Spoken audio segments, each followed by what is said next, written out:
Hei, det Gilan her igjen, og I dag skal vi snakke om noe veldig mange jenter ønsker seg. Krøller.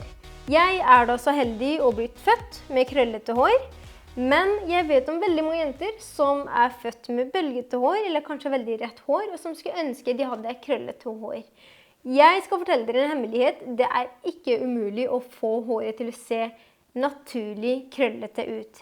Hemmeligheten det at du må ha en bra krølletang som har høy varmegrader, og som ikke så tykk, og så må du selvfølgelig ha riktige stylingprodukter.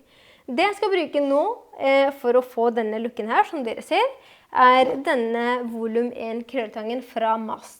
Det som gjør denne krøllstaven perfekt til denne looken her, det at den 25 mm på det tykkeste.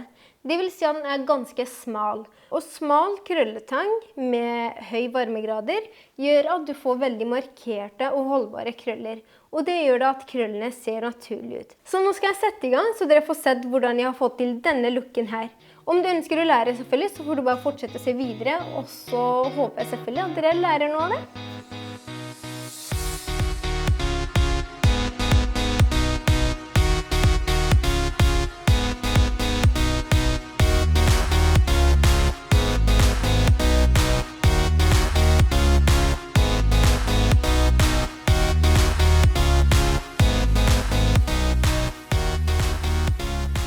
For å ikke miste lengden I håret, så krøller jeg den nederste delen av håret ikke helt opp.